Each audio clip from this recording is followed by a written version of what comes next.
Hello everyone, Prime here, and do you like being wasted or just generally off your head? Well, you've come to the right place, because today, whilst I won't be giving you booze, I will be giving you Bacchus, some facts about him, lore, story, and all that good jazz. So, if that interests you, then you're in your right place, and let's get into this. Bacchus apparently drank a lot. No duh, right? But he had two modes. Really happy, and then dangerously mad.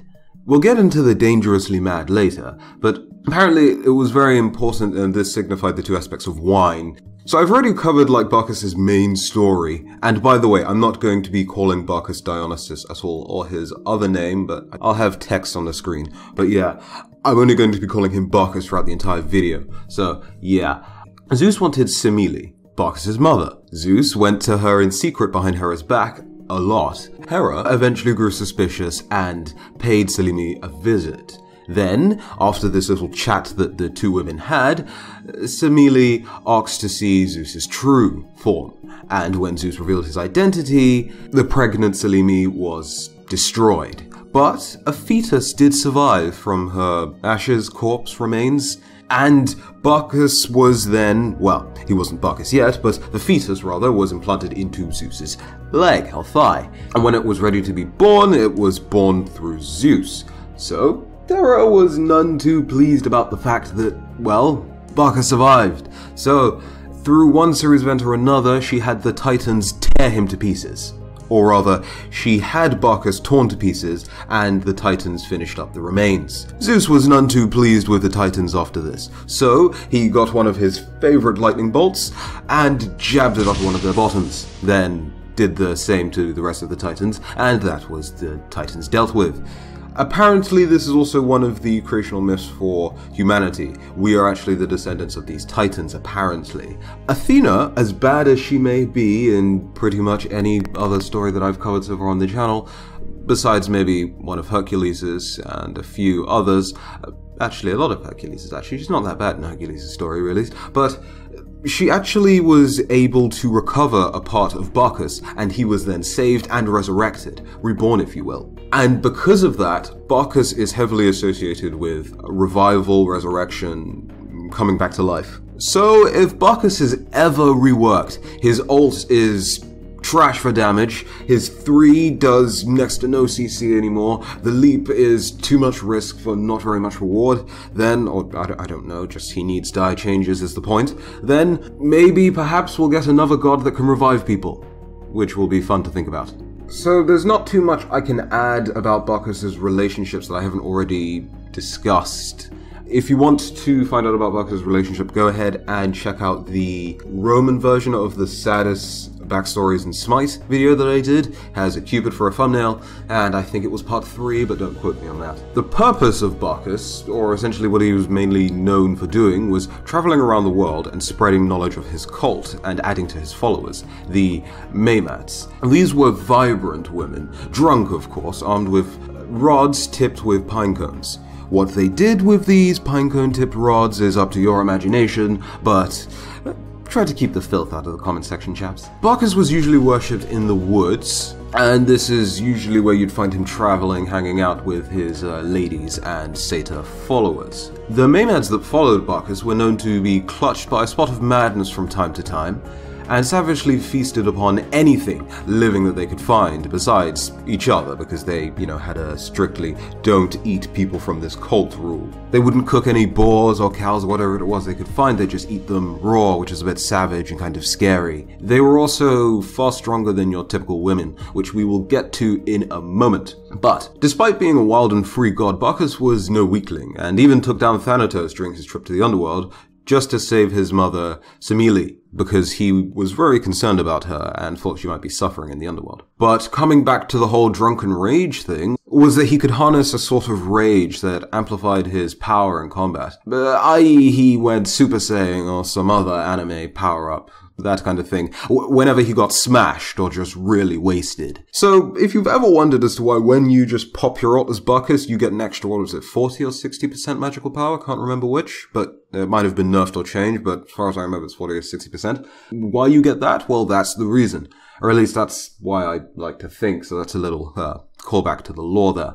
But this rage didn't just apply to Bacchus himself, but also his Maenads, or what we're going to be referring to them as the rest of the video as the Bacchantes. Female only, but more powerful than you could possibly imagine or expect them to be, for really drunk women. See, Bacchus had a cousin, Pentheus, who inherited his grandfather's throne after his age caught up with him and the grandfather just left the throne to his heirs. Pentheus soon decided that Bacchus wasn't worth worshipping and so denied him worship. Bacchus was none too pleased about this and responded in a way that might just bring eyes to the eyes of many, many feminists. Bacchus enraged and rallied all the women in Pentheus city, and chaos and madness swept across the city streets.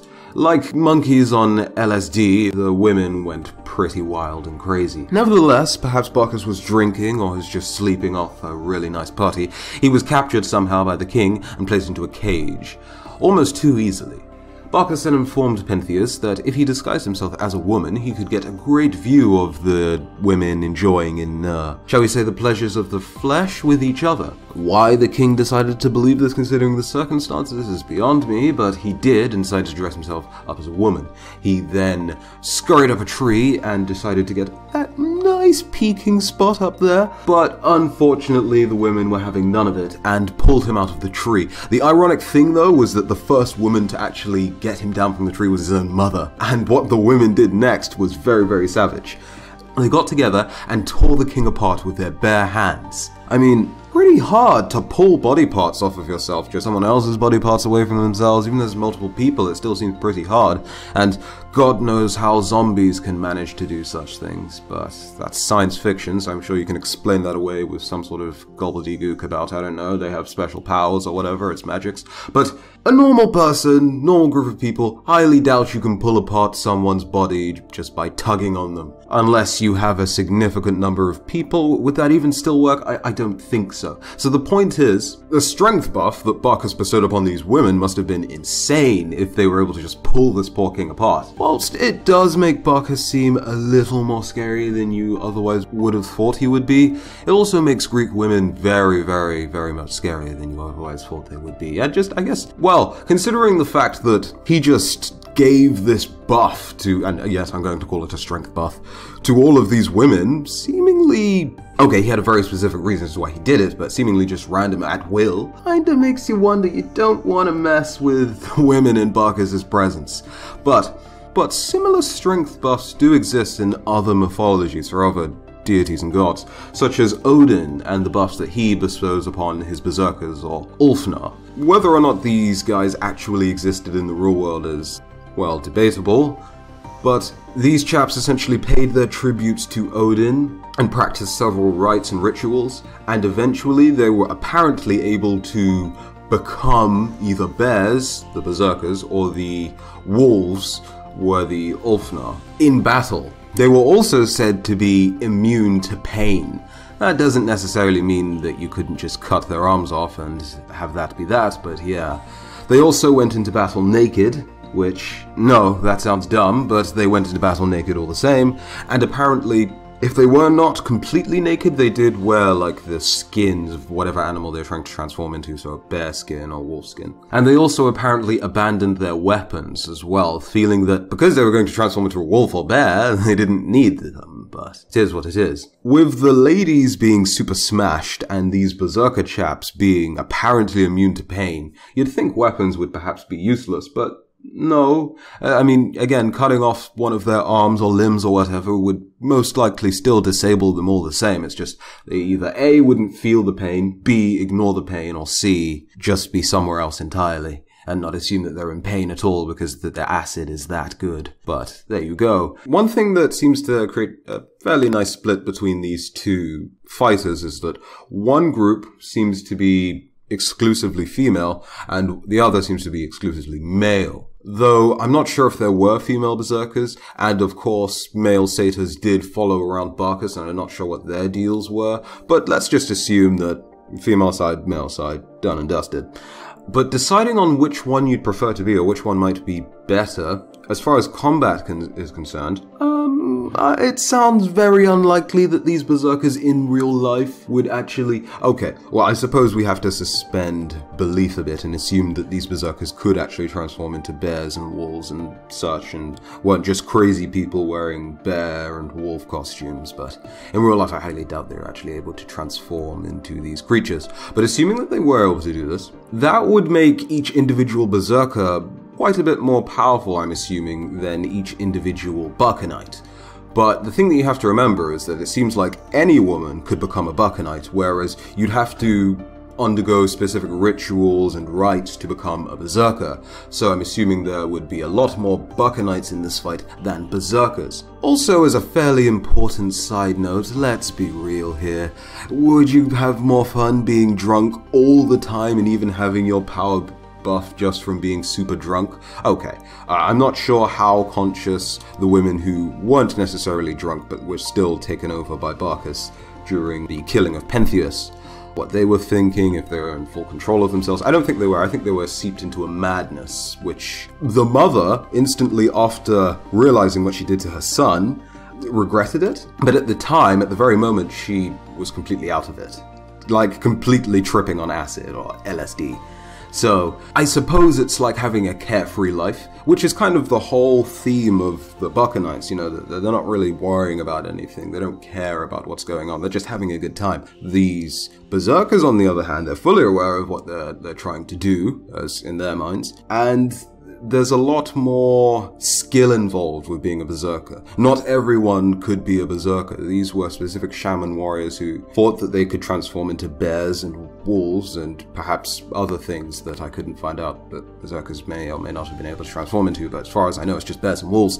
So, from that standpoint, if I had to choose, I'd probably be a Bacchanite. It just sounds a lot more fun than being a Berserker. Not saying that transforming into a bear or a wolf at will, I'm assuming it's at will, might not be. Also, the fact that you have to earn it does kind of put a damper on things. It's not just given to you for free. Mind you, transforming into a bear or wolf probably does have a lot of other uses than just being awesome in combat. I'm sure running as fast as a wolf could be useful for travel, and bears seem fairly strong, so you'd have extra strength if you were a bear for a bit, so on and so forth. Other benefits I'm sure you can think of, but yeah.